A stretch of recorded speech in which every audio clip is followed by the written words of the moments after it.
네, 저는 오늘 고린도전서 1장 18절에서부터 25절까지 말씀을 가지고 십자가의 신비라고 하는 그런 제목으로 여러분들과 함께 은혜 나눠보려고 합니다. 하나님의 섭리는 참으로 신묘막측하죠. 세상의 지식으로는 도무지 깨달을 수 없는 것이 바로 하나님의 그 놀라운 능력이라는 거죠. 하나님의 비밀 가운데에 아마 가장 신비한 것이 무엇이냐고 누가 물어본다면 서슴지 않고 바로 십자가입니다 하고 이렇게 이야기할 수 있을 만큼 십자가는 하나님의 신비 중에 신비요 하나님의 비밀 중에 비밀이라는 거죠. 그래서 사도 바울 같은 사람은 그렇게 예수 믿는 자들을 핍박하다가 어느 날 예수 그리스도를 만나면서 십자가의 도가 체험이 되고 나니까 이 세상에 그렇게 우상으로 섬기던 모든 지혜와 지식과 권세와 명예와 모든 물질 같은 것이 마치 배설물같이 되겠다는 거죠.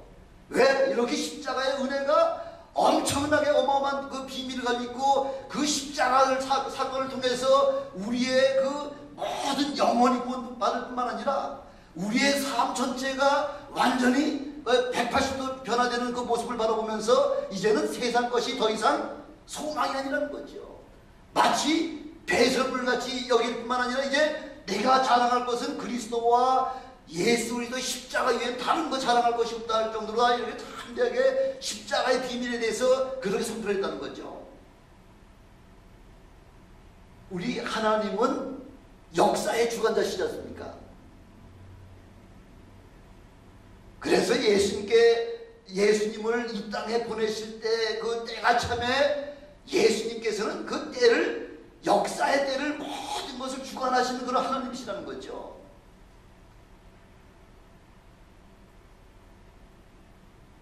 그래서 우연하게 역사의 그 흐름 속에서 우리가 끼어드는 것이 아니라 하나님은 창세전부터 시작해서 온 인류의 그 우주 역사를 친히 주관하시고 그 역사에 맞도록 하나님께서 친히 역사하시는 그 사실을 갖다 우리는 하나님의 섭리요 하나님의 경륜이다 이렇게 말씀하고 있는 거죠. 그 사실을 우리는 다니엘서를 보면서도 우리가 너무나 분명히 알 수 있지 않습니까? 벌써 예수 그리스도 오시기 500~600년 전부터 그 페르시아 파사와 그 메대가 이 땅을 주관할 것을 갖다 이미 우리 하나님께서 말씀하시고요. 그 이후에는 헬라 제국이 온 인류를 통치할 뿐만 아니라 그 다음 헬라를 뒤이어서는 로마 제국이 세상을 주관할 것이라고 하는 것을 이미 다니엘 선지자를 통해서 이미 자세하게 타임 스케줄 다 이미 만들어 놓고 계셨죠. 거기에 맞춰서 때가 참에 하나님께서 예수 그리스도를 이 땅에 보내주신 바로 그렇게 하나님께서 역사하셨다는 거죠. 때가 찼다는 이야기는 무슨 얘기냐면 예수 그리스도의 복음을 온 세상 만방에 선포하려고 하니까 제일 중요한 게 뭡니까? 온 세상에 언어가 하나가 전 세계가 공통으로 사용할 수 있는 바로 언어가 세계 공용어가 필요하지 않습니까? 언어가 필요할 뿐만 아니라 요즘 한참 뜨는 게 뭐죠? 요즘 모든 SNS, 소셜 네트워크 서비스를 통해 가지고서 지금 세상을 지금 지배하고 있는 것이 바로 콘텐츠잖아요, 콘텐츠. 얼마 전에 한국 사람 하나가 별거 아니죠. 그냥 별 의미도 없는 노래하고 춤추는 거 가지고 전 세계를 지금 휩쓸었잖아요. 이렇게 우리 하나님께서는 예수 그리스도의 복음을 증거하기 위해서는 언어가 통일이 되게 되고요.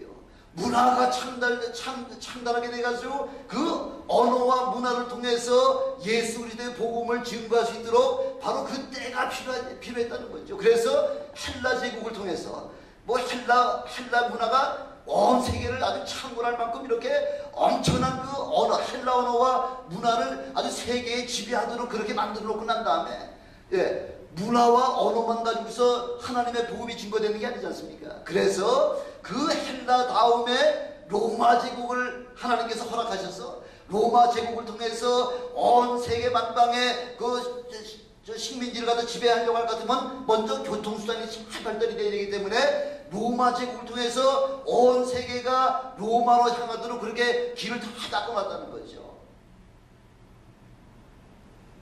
이렇게 완벽한 환경을 준비해 놓으시고 난 다음에 예수님께서 이 땅에 탄생하도록 그렇게 만들어 놓으셨다는 거죠. 근데 로마 제국이 정권을 잡고 나니까 수많은 나라들을 통치하려고 하니까 얼마나 세계를 통치하기 힘들겠습니까? 그래서 그 로마 제국을 반대하는 그런 세력들에게 그 본을 보여주기 위해서 아주 정확한 그런 사형제도를 만든 것이 바로 십자가 사형제도라는 거죠. 그 사람들은 로마가 세계를 제패하고 나서 그 세계를 온전하게 다스리려고 하니까 그런 십자가 사형제도를 통해서 세계를 이렇게 주관하려고 그렇게 한다고 생각하겠지만은 아니라는 거죠. 로마 제국을 통해서 그렇게 그런 일을 갖다 이루게 하신 바로 그 백그라운드에서 역사하신 분은 바로 우리 전능하신 하나님이 그 모든 사역을 그렇게 이루어 놓으셨다고 하는 것입니다. 그 십자가라는 게 뭡니까? 십자가라고 하는 것이 바로 로마 정부에서 사람을 죽이는 사형틀이 바로 십자가지 않습니까? 그 두 번째 십자가의 그 목적이 뭐냐면은 그 로마 제국을 향해서 그 반항하는 그런 자들, 아니면 또 아주 극악무도한 죄를 저지르는 그런 세상의 악한 자들을 갖다가 아주 애시당초부터 진멸하기 위해서, 그래서 십자가라고 하는 그 사형틀을 통해서 엄청난 고난 가운데에 죽도록 만드는 것이 바로 십자가 사형은 사람들에게 그냥 편안하게 죽게 하는 것이 아니라, 금방 죽게 하는 것이 아니라 오랫동안 시간을 끌면서 고통 가운데 죽게 만드는 바로 제도가 십자가 제도라는 거죠. 세 번째 십자가의 사형의 목적이 뭐냐면은 죽이되 그냥 죽이지 않냐고요. 가장 잔인하게 죽일 뿐만 아니라 가장 수치스럽게 죽이는 바로 제도가 바로 십자가 사형 제도라고 하는 것이죠. 이 십자가는 한마디로 얘기해서 저주의 상징이요, 아주 끔찍한 그런 생각하기조차 아주 어려울 만큼 이렇게 아주 더러운 그런 사형제도가 바로 십자가 사형제도라고 하는 것입니다. 어느 누구든지 두 번 보기도 싫고 두 번 그 듣기도 아주 지겨울 만큼 그렇게 아주 저주스러운 죽음이 바로 소름 끼치는 죽음이 십자가 죽음이라는 거죠. 그럼 그 십자가와 예수 그리스도의 죽음이 지금 대충 짝이 맞습니까? 전혀 짝이 안 맞죠. 아니, 예수님께서 로마 제국에 대해서 반항을 한 적이 있습니까? 아니면은 예수님께서 이 땅에 사역하시는 동안에 아주 극악무도한 그 죄를 갖다 저질렀습니까? 그 예수님하고 십자가 죽음하고는 전혀 상관이 없는데도 불구하고 그렇게 하나님께서는 창세전부터 바로 예수 그리스도가 죽어야 될 그 모습을 십자가를 통해 죽기로 그렇게 우리 하나님께서 예비해 놓으셨다는 거죠.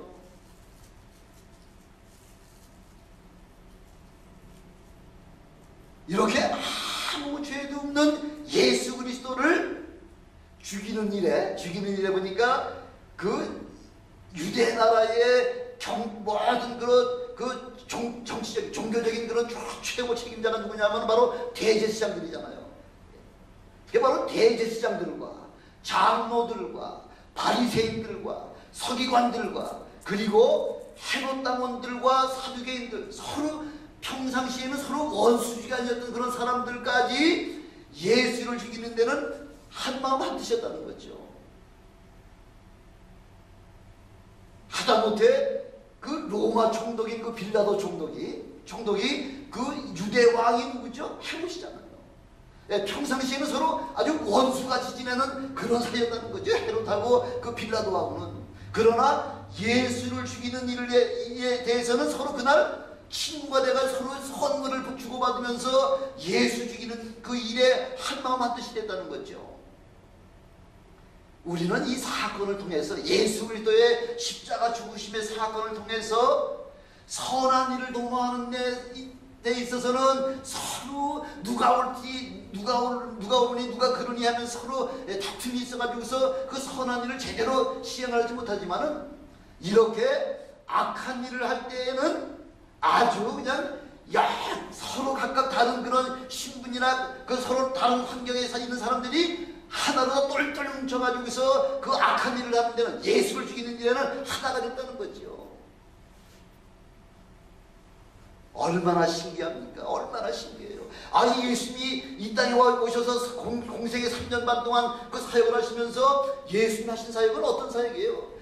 죽은 자를 살리시고 중풍병자를 일으키시고 소경에 눈을 뜨게 하시고 벙어리에 말을 하게 하시고 온갖 그런 문둥병을 치료하시고 참으로 엄청난 귀한 사역들을 감당하신 그 예수님을 향해서 죽이는 일에 대해서 뭔 죽일 죄를 우리 주님께서 저질렀다고 죽이는 일에 대해서 온 백성이 하나가 됐다는 거죠.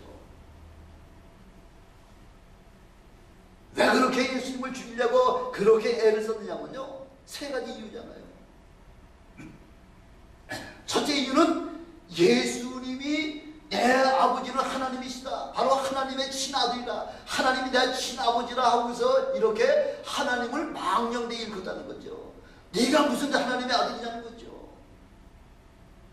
두 번째, 예수를 죽이려고 그렇게 애를 썼던 그 두 번째 이유는 뭐냐면은 예수님께서 지금 헤롯이 왕이 된 이후에 이스라엘 백성들의 마음을 살려고 예루살렘에다가 성전, 그 회파된 성전을 다시 한번 신축을 하는데 대략 한 46년 동안 걸린, 그 성전 짓는데 46년 동안 걸린 걸 갖다가 네가 하나님의 아들인 걸 한번 증거 한번 대봐 하고서 유대인들이 그렇게 이야기하니까 우리 주님께서 뭐라고 말씀하시죠? 저 성전을 헐어봐라. 그럼 내가 사흘 만에 일으키겠다. 46년 동안 지은 그 성전을 갖다가 예수님께서 당신이 3일 만에 다시 성전을 지어놓으시겠다 이렇게 하니까 모든 사람들이 듣기는 지금 뭐 하는 거예요? 말장난하는 거예요? 하나님의 성전을 희롱하는 거예요. 희롱하는 거, 말장난하는 거죠. 하나님의 성전을 아주 망령되이 일컫다는 거죠. 세 번째, 예수님을 죽이고자 하는 그 세 번째 이유가 뭐냐면은 예수님께서 주일날만, 안식일만 되면 회당에 오셔가지고 모든 병든 자를 고치시고 여러가지 어려운 일을 당한 사람 귀신을 쫓아내 주시고 죽은 자를 살리는 그 엄청난 사역을 주로 안식일날 하셨다는 거죠. 왜 나머지 엿새가 있는데 하필이면 안식일날 하느냐는 거죠. 우리 주님께서 안식일은 사람을 위해서 만들어 놓으신 거라는 거죠. 안식일의 주인이 누구예요? 바로 예수님이 안식일을 만드셨잖아요. 엿새 동안 온 세상 만물을 창조하시고 제7째 날은 하나님의 안식을 위해서 그렇게 안식일로 만들어 놓으시고 여러분들에게도 하루 쉬라고 그렇게 하나님께서 안식일은 사람을 살리는 날이라는 거죠. 병든 자를 고치고 죽은 자를 살리는 일이 바로 안식일날 해야 되는 일에 그 우리 주님께서 하신 것 때문에 지금 유대인들이 안식일날 예수님께서 일을 하셨다는 거죠.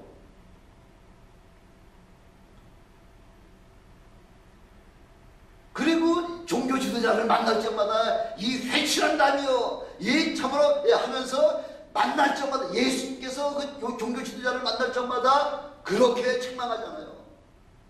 겉과 속이라는 거죠. 외식하는 자라는 거죠. 겉으로다는 아주 거룩한 척하면서 속으로다가는 온갖 하나님 앞에 범죄를 다 저지르는 그 속 마음을 우리 주님께서 아시고서 이 회칠한다며 하고서 이렇게 널리 책망을 하니까 그 책망에 견디지 못해서 어떻게든지 예수를 죽이려고 이제 가진 바람을 다하는 거죠.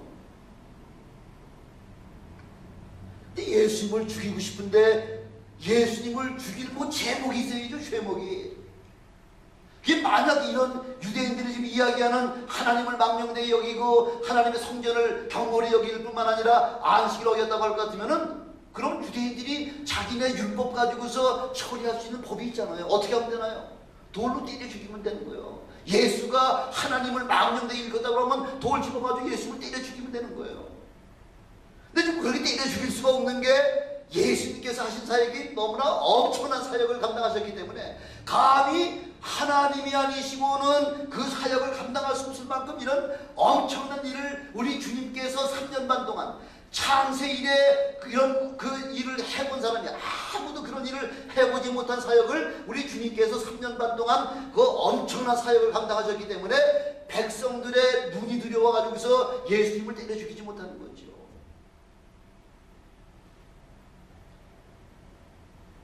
유대인들 머리 좋은 건 여러분 다 아시죠? 예수님을 율법을 가지고서 이렇게도 시험해보고 저렇게도 시험해보고 하여튼 율법에 삐끗하기만 하면 이 가이사에게 세금을 내는 게 좋습니까? 아니면 내면 안 됩니까? 왜? 율법으로다가는 가이사한테 세금을 내면 안 되게 돼 있거든요. 그러나 지금 로마의 지배하에 있기 때문에 세금을 안 내게 되면 가이사 황제의 처벌을 받기 때문에 이래도 걸리고 저래도 걸리게끔 돼 있기 때문에 그렇게 예수님을 시험을 하잖아요. 세돈 한번 내놔봐. 이 형상이 누구의 형상이냐? 가이사의 형상입니다. 그럼 가이사 것은 가이사에게, 하나님의 것은 하나님께만 드리면 된다는 거죠. 아무리 예수님을 이렇게 저렇게 시험을 하고자 했지만은 예수님이 거기 넘어갈 수가 없죠. 그래서 할 수 없이 유대 사람들의 유대법보다가는 죽이질 못하고 지금 로마의 그 이방인 법으로다가 죽이려고 하니까 예수님께서 예루살렘의 마지막 예루살렘 성에 입성하시면서 유대인의 왕이라고 하면서 어린 아기 새끼를 타고 들어가셨던 그 사건이 생각이 나니까 빌라도요, 저 사람은 지금 우리에게는 가이사밖에는 왕이 없는데 저자가 지금 유대인의 왕이라고 했습니다. 그러니 저를 죽여야 된다, 예수를 죽여야 된다는 거죠. 아무리 조사를 해봐도 빌라도가 아무리 예수님을 조사를 해도 아무런 죽일 죄를 찾지 못해서 내가 그냥 몇 차례 데려가지고서 석방을 하겠다고 할 때에 아니옵시다. 바로 가이사 황제를 배반한 자이기 때문에 죽여야 됩니다. 안 죽이면 당신이 죽어야 돼. 빌라도 당신이 죽어야 돼 하고서 이렇게 지금 온 이스라엘이 지금 아주 군중이 모여가지고서 지금 대모를 하고 있는 거죠. 그 빌라도가 그냥 순방을 하려고 생각을 해봤는데 만약 예수를 안 죽이면은 당신은 가이사의 충신이 아니기 때문에 네가 죽어야 돼 하니까 자기는 죽기가 싫으니까 할 수 없이 너희 마음대로 해, 십자가에 못 박아 하고서 그렇게 내주셨다는 거죠. 그 빌라도는 요즘 우리식으로 표현하면 뭐예요? 살인 교사죄를 저지른 거예요. 살인 교사죄.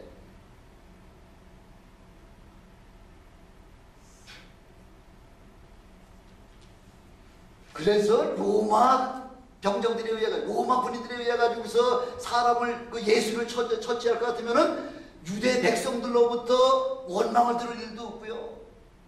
눈에 가시 같은 그 예수를 그냥 내 손 안 대고서 제거할 수 있기 때문에 그래서 일거양득이라는 거지. 그것뿐만 아니라 바로 내일이 무슨 날이에요? 내일이 예수를 죽이려고 하는 그 다음 날이 무슨 날이에요? 6월절이잖아요. 6월절 날 내 손에 피를 묻히게 되면은 6월절 음식을 양고기를 먹지 못하고 6월절 행사를 할 수가 없기 때문에 그래서 내 손 안 대고 우리말로 다 그런 얘기 있죠. 뭐 손 안 대고서 코 푼다 뭐 그런 얘기도 있지 않습니까? 그래서 내 손에 피 묻히지 않냐고 유대 사람, 로마 사람에 의해서 피를 묻히고서는 내일 안식일, 내일 6월절을 거룩하게 보내고 6월절 떡을 먹고 6월절 고기를 먹을 수 있게 되기 때문에 그래서 아주 기가 막힌 아이디어 가지고서 로마인에 의해서 예수를 죽게 만들었다는 거죠. 그렇습니까? 우리가 외면적으로 봐서는 겉으로 봐가지고서는 아주 완벽한 아주 이스라엘 유대인의 완벽한 아리바이 있죠. 뭐 누가 이유를 할 수 없을 만큼 이렇게 천천히 완벽하게 그 자기네 손을 통하지 않냐고 이방인의 손을 통해서 예수 죽인 것 같지만은 그렇지 않다는 거죠. 바로 그것이 십자가의 신비라는 거예요. 신비. 바로 그것이 십자가의 비밀이라는 거죠. 로마 사람에 의해 가지고서 아주 감쪽같이 해치웠다 생각하지만은 아니라는 거예요. 창세전부터 이미 하나님께서는 예수 그리스도를 이 땅에 보내셔서 저가 십자가 나무에 달려 죽도록 그렇게 우리 하나님의 계획 안에서 그렇게 이루어졌다는 거지요. 그래서 첫 번째 십자가의 신비는 십자가는 죽이는 도구이지만은 바로 하나님께서는 그 십자가를 통하여 우리 영혼들을, 온 인류를 생명으로 인도하는 바로 그 도구로 십자가를 사용해 주셨다는 거죠.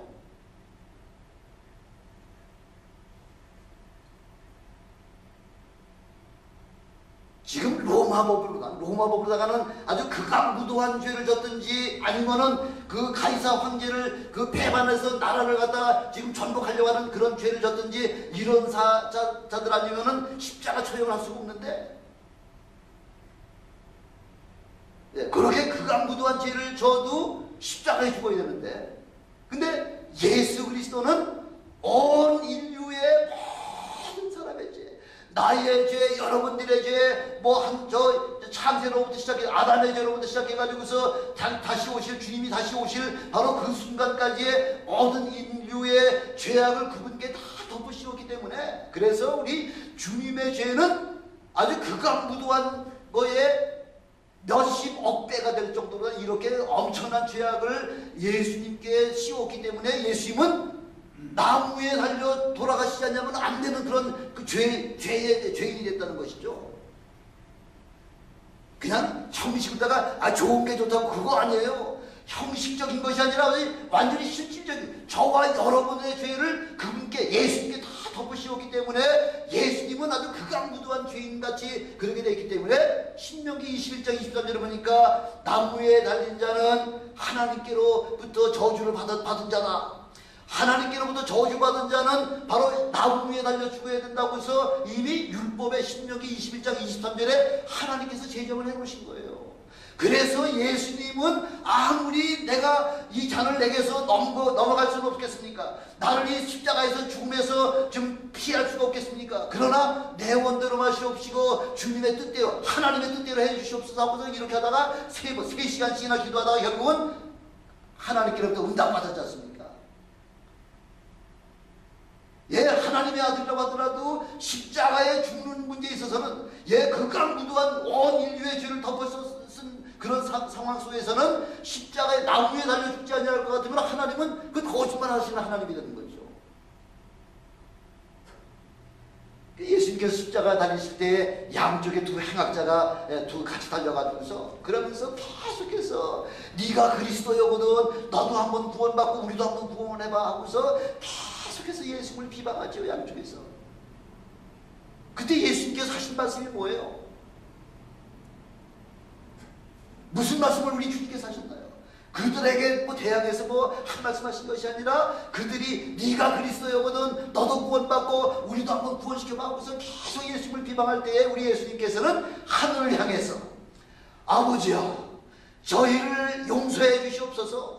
자기의 하는 것을 알지 못하고 저렇게 범죄하는 이리오니 저들을 용서해 주시옵소서 하고서 오히려 자기를 비난하고 자기를 비방하는 그 욕을 갖다가 하는 그 자들을 위해서 오히려 하나님 앞에 그렇게 용서해 달라고 하는 그런 용서의 죄를 갖다가 하나님 앞에 비는 기도를 할 때에 두 강도 중에서 한 강도는 비로소 예수 그리스도가 어떤 분이라고 하는 것을 깨달았다는 거죠.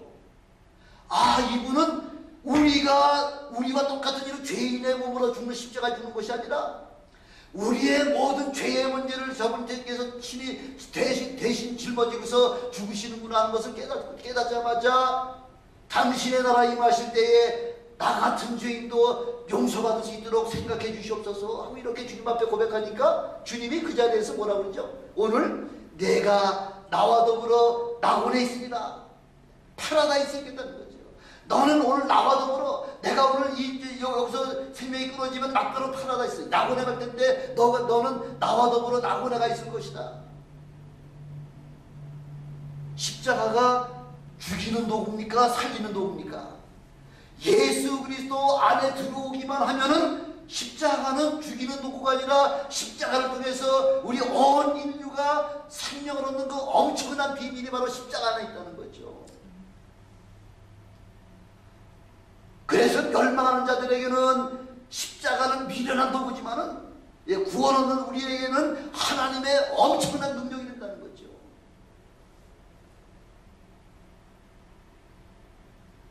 십자가 인간은 멸망이요 사망 같지만은 하나님은 십자가를 통하여 우리에게 영원한 생명을 그렇게 주셨다는 것입니다. 유대인들이 출애굽을 하면서요, 애굽에서 출애굽하면서 참 나오자마자 막바로 하나님의 그 기사와 이적을 체험한 게 뭐예요? 홍해 바다가 쫙 갈라지는 그런 엄청난 이적을 체험했잖아요. 30길을 가다가 그 마라에서 그 샘물을 갖다가 샘물을 목이 마르다고 할 때에 그 마라의 샘물에다가 입을 하나 던져놓으면서 그 샘물을 마시게 하고요. 르비딘 골짜기에다가 거기서 그 동물들과 그 사람들이 먹을 물이 없어가지고서 막 모세를 원망할 때에 하나님께서는 모세에게 있는 그 지팡이로다가 반석을 큰 바위덩어리를 치니까 그 바위덩어리에서 그냥 그 엄청난 생수가 나와가지고 그 200여만 명의 그 이스라엘 백성들이 다 마시고 짐승들이 다 마시고 나올 만큼 이렇게 엄청난 기사와 이적과 표적을 체험하고 나니까, 예, 그런 역사를 본 그 이스라엘 백성들이기 때문에 내가 하나님의 아들이다 하고 주님이 말씀하실 때에 네가 하나님의 아들인 걸 한번 증거 한번 보여봐, 표적을 한번 보여봐 하고 계속해서 주님을 갖다가 그래 압박을 하는 거죠. 네가 무슨 하나님의 아들이야, 표적을 한번 보여봐. 근데 우리 주님 뭐라고 말씀하셨나요? 내가 너희에게 보일 거는 요나의 표적밖에 보일 거 없어. 왜? 우리 그동안 우리 주님께서 3년 반 동안 엄청난 사역을 하셨음에도 불구하고 그거 말고 다른 거 요구하는 거죠. 다른 기적을, 다른 표적을 요구하는 거죠. 그 다른 표적이라는 것은 요나가 바닷속에 그 물고기 뱃속에서 3일 동안 있다가 살아나온 바로 예수가 내가 죽으면 땅속에 3일 동안 죽었다가 3일 후에 부활할 그 바로 요나의 표적, 그거밖에 없다는 거죠.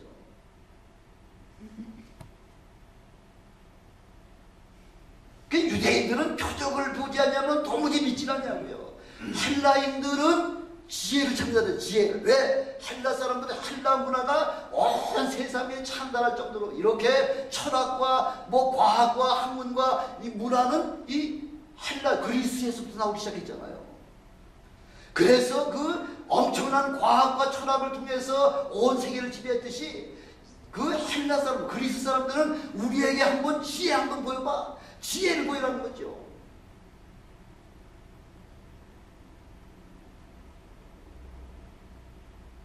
다른 거 없다는 거죠.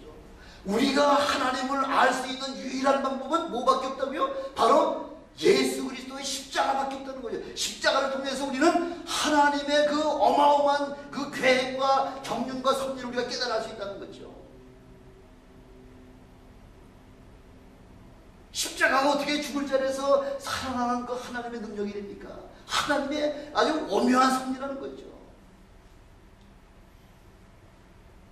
두 번째 십자가는 어떤 것이냐면 바로 우리 그 악한 일을 한 사람들, 그런 사람들을 그냥 금방 총으로 빵 쏘든지 목을 탁 잘라가지고 죽일 것 같으면 지금 미흡하죠. 미흡해. 그냥 고통을 줘가지고서 그렇게 해가지고 죽여야지만 그래도 그 죽이는 사람의 마음에도 편한, 아유 잘 죽었다, 시원하게 죽였다 하고서 이렇게 마음의 위로를 갖다 받으시지 않아요. 십자가에 달리면 보통 한 나흘이나 닷새 동안 어떤 심한 젊은 힘이 좋은 사람들은 한 6세, 7세, 7일 동안 그 십자가에 매달려가지고서 그렇게 고통을 받는다는 거죠. 그 양쪽에 그 이런 큰 대못을 맡기고 이 발 두 발 사이에 대못을 받아가지고서 그 십자가 위에 벌거벗겨가지고 시루라기 하나 걸치지 않고 벌거벗겨 낮에는 엄청나게 뜨거운 태양 속에서 고통을 받아야 되고요. 밤에는 또 그 사막 기후가 엄청나게 춥잖아요. 그 추운 그 추위 속에서 밤새도록 그 고통을 받아야 되고요. 이렇게 추위와 더위만 그런 고통을 주는 거 아니에요? 또 어떤 게 있나요? 독수리. 예, 죽음이 있는 곳에 반드시 뭐가 나타난다 그랬죠? 독수리가 나타난다 그러잖아요. 독수리가 와가지고서 계속 찝어먹는 거죠. 계속. 아니 더위도 죽을 지경이고 추위도 죽을 지경인데 지금 독수리가 와가지고 계속 몸을 아주 찢어먹을 정도니까 얼마나 고통이 심하겠느냐는 거죠.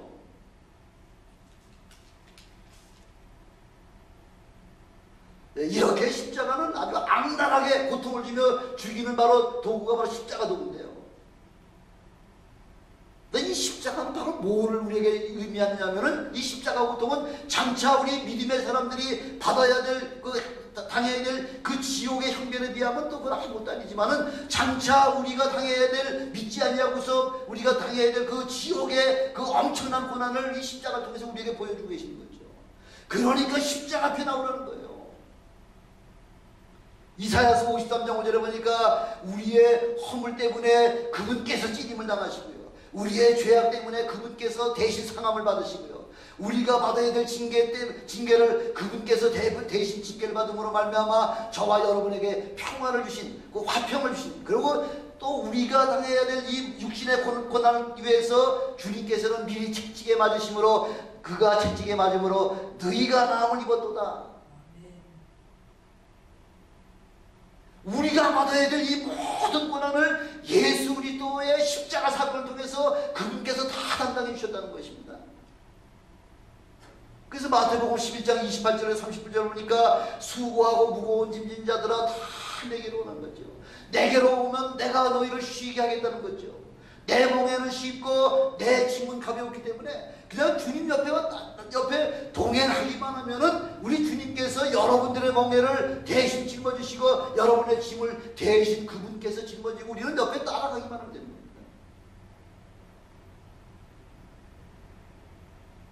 근데 이렇게 고난을 받아서 죽이도록 되어 있는 그 바로 십자가 사건인데, 예수님이 죽으시던 날은 서둘러 가지고서 그 십자가 위에 있는 사람을 내려놓게 했잖아요. 왜? 해지기 전에 십자가에 아직까지 사람이 달려있을 것 같으면 그 다음날 뭘 못한다고요? 유월절에 그 하나님의 엄청난 축복의 만열에 참여하지 못하잖아요. 그래서 불이 나게 해지기 전에 십자가에 달려있는 사람들 다 내려놔야 되는데, 예수님께서는 이미 6시간 만에 예수님은 운명하셨기 때문에, 그래서 우리도 그런 거예요. 확인사살이라는, 확인사살. 죽은 사람에게 다시 한번 여기다가 총을 쏴가지고서 아주 완전히 죽이는 방법이 있죠. 그 예수님도 완전히 죽이려고 그 십자가 밑에서 창을 옆구리를 찔러가지고서 이 심장까지 창이 뛰어가지고서 심장까지 꿰뚫어가지고 심장에 있는 피 한 방울까지 다 쏟도록 하고 난 다음에, 그렇게 빌라도가 벌써 좀 시체를 좀 내려달라 그러니까 벌써 죽었나? 근데 예수님이 죽으셨고요. 나머지 두 강도는 그때까지 죽질 않아요. 왜? 한 닷새 동안 그 십자가 위에서 고통을 받아야 되는데 내일 유월절을 지키려니까 하수시 십자가에서 내려주세요. 내려놓고 보니까 아직 살아있으니까 어떻게 됐죠? 예, 이런 쇠망치에다가 온 뼈를 다 짓이겨 가지고서 그렇게 뼈를 꺾어서 죽였다는 거잖아요. 뼈를 꺾어서. 만약 예수님께서 그 다른 두 행악자와 마찬가지로 뼈가 꺾여서 죽으셨다 그러면 예수님은 메시아가 아니에요. 구원자가 되시지 못해요. 왜? 예수님은 반드시 뼈가 꺾이지 아니하고 죽으셔야 되거든요. 참 이걸 보면요, 벌써 하나님께서 예수님께서 오실 바로 2000년 후에 예수님께서 어떻게 죽으셔야 될 것까지 아주 세밀하게 그 메스터 프레너가, 예, 아주 전체적인 그 설계자가 아주 디테일하게 자세하게 그렇게 그 뼈 하나 꺾여지든 안 꺾여지는 것이 그게 뭐 큰 문제겠습니까만은 그것까지도 완벽하게 준비해 오신 하나님이시라는 거죠.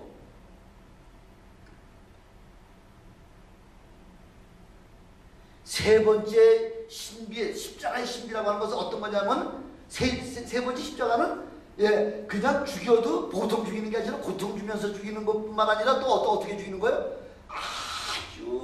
아주 수치감을 주고 모멸감을 주고요. 뭐 죽는 사람이 뭐 수치감 있어봤자 그렇지만은 우리 얼마 전까지만 해도 우리 한국에서 집 바깥에서 죽은 사람 그 장사 지낼 때 집 안에 들여놓지 못하잖아요. 그렇죠? 아시죠? 여기 다 아실 거예요. 집 바깥에서 죽은 사람은 그 집 안에 들어와서 장사 못 지나죠. 왜? 이렇게 죽는 것도 참으로 거룩하게 죽어 있다는 거죠. 반듯하게 죽어 있다는 거죠. 우리 믿음의 사람들이 제일 죽기를 소원하는 게 어떻게 죽은 거예요? 여러분들 어떻게 죽는 게 가장 좋은 죽음이겠어요? 야, 하나님 앞에 기도하다가, 예, 새벽에 기도하다가 그냥 아무도 모르는 사이에 그냥 숨을 거둘 것 같으면 이 죽음은 참 최고의 죽음이라는 거죠. 그거보다 더 큰 축복된 죽음이 어떤 죽음이에요? 성경에 어떤 죽음이 남아있나요? 스테반 같은 죽음이요. 하나님의 말씀을 선포하고 하나님의 말씀을 증거하다가 전도하다가 돌에 맞아 죽는 이 순교의 죽음이야말로 우리 주님께서 얼마나 감격하셨으면 하나님 보좌 우편에 앉아 계시다가 스테반이 돌에 맞아 죽는 그 순교의 순간에 우리 주님이 벌떡 일어나셔서 내다보고 계시다는 거죠. 그 스테반의 영혼을 그걸 맞이하셨다는 거죠. 얼마나 우리 주님의 마음에 감격이 넘쳤으면은 스테반이 그 하나님의 말씀을 선교하다가 증거하다가 전도하다가 그 돌에 맞아 죽는 그 모습을 보면서 주님이 벌떡 일어나셔가지고서 그 스테반의 영혼을 영접하신 것 같이 저는 저와 여러분들이 그런 죽음을 맞이하시는 주님으로 축원합니다. 최고의 죽음이죠. 근데 지금 유대 백성들은 좀 예수님을 창조주 하나님이시잖아요. 창조주 하나님의 그 옷을 다 벗겨가지고요.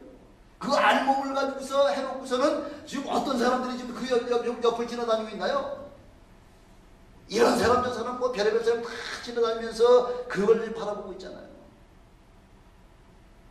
그 우리 하나님의 방법은 이렇게 죽더라도 하나님을 비방하거나 하나님을 원망하거나 하나님의 말씀대로 살지 못한 사람에게는 나무에 달아 죽이는 아주 수치스러운 죽음을 갖다 죽게 하는 대표적인 사람이 있죠. 대표적인 사람이 누구죠? 다윗의 아들이 누구죠? 다윗의 아들 압살롬이잖아요. 다윗의 아들 압살롬이 아버지 다윗왕을 배반해가지고서 아버지를 왕자리에서 물리쳐가지고서 아버지를 죽이러 지금 아버지가 지금 도망가고 있는데 그 다윗왕을 지금 잡으러 아버지를 죽이러 지금 가다가 말 타고 막 달려가다가 하나님께서 그런 그 압살롬 같은 그런 아주 저주스러운 아들 같은 거는 그런 거 살려둘 필요가 없잖아요. 그래서 말 타고 막 달려가다가 나무가지에 목이 탁 걸려가지고서 말은 탁 지나갔고 그 압살롬은 나무가지에 목이 걸려가지고 결국 그 자리에서 죽어버렸잖아요.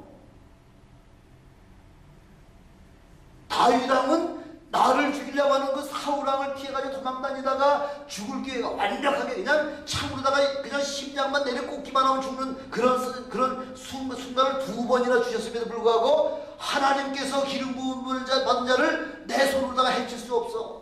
하나님께서 처리할 것이야 하면서 2번을 죽일 수 있는 기회를 하나님의 기름 부은 종을 하나님께 절대 손을 대지 아니한 것 때문에 그래서 우리 다윗왕을 하나님께서 그렇게 내 마음에 합한 자라고 그렇게 칭찬하시지 않습니까? 근데 하물며 자기 아버지요 또 이 나라의 왕이요 이런 사람을 그 아버지의 그 처첩들을 사람들이 대낮에 보는 가운데서 다 간음을 해가지고서 그렇게 아버지를 이렇게 저렇게 아주 그렇게 아버지에게 수치를 준 그 아들을 하나님이 그냥 살려주실 리가 없죠.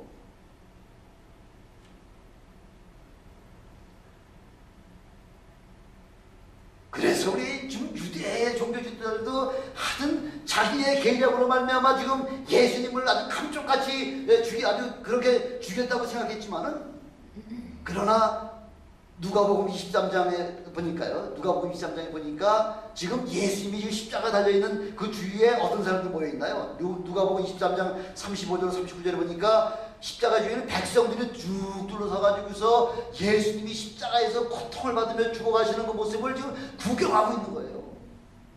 유대 관원들은 비웃으면서 내가 하나님의 아들이거든 너 한번 구원해봐 하고 이렇게 희롱을 하고 있고요.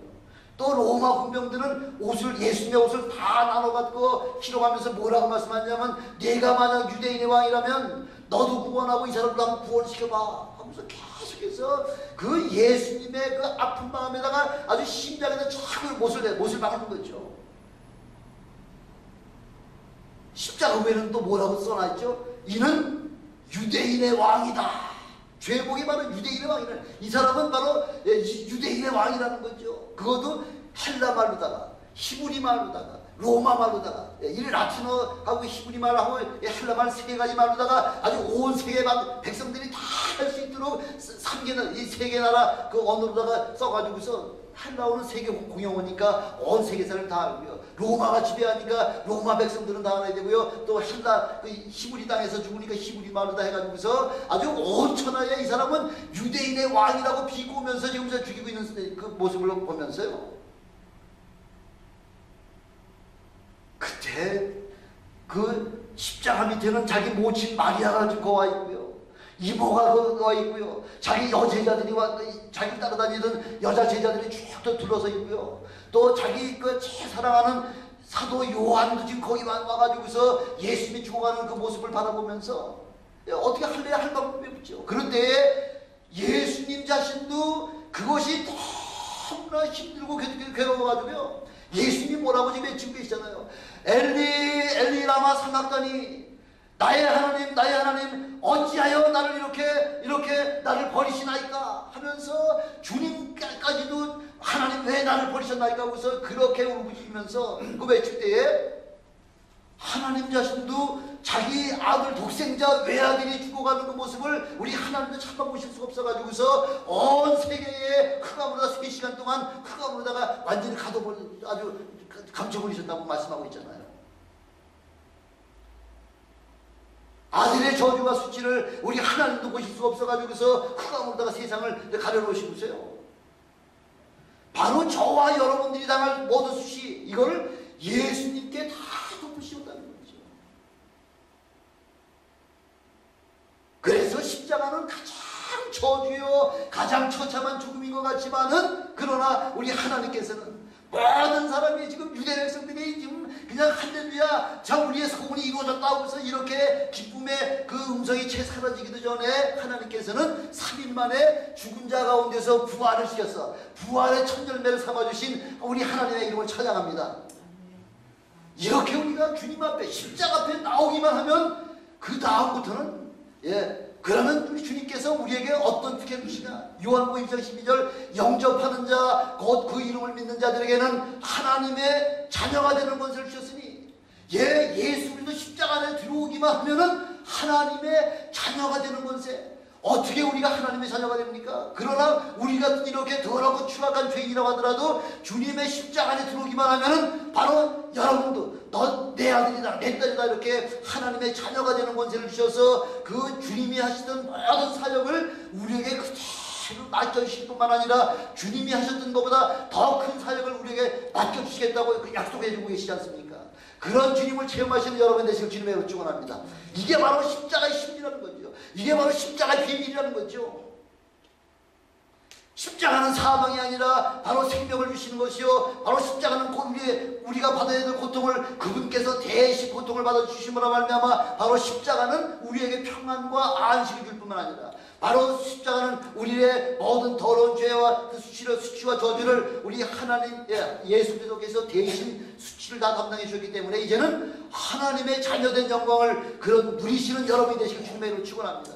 그래서 사도 바울이 그러잖아요. 십자가의 도가 미련하고 헛된 것이 아니라 바로 십자가의 도는 우리 믿는 모든 자들에게 하나님의 능력이라는 거죠. 이 하나님의 능력을 체험하시는 저와 여러분 되시길 주님의 이름으로 축원합니다. 바로 이런 하나님의 능력과 권세가 주님 오시는 그날까지 계속해서 누리시는 여러분이 되시길 다시 한번 주님의 이름으로 축원합니다.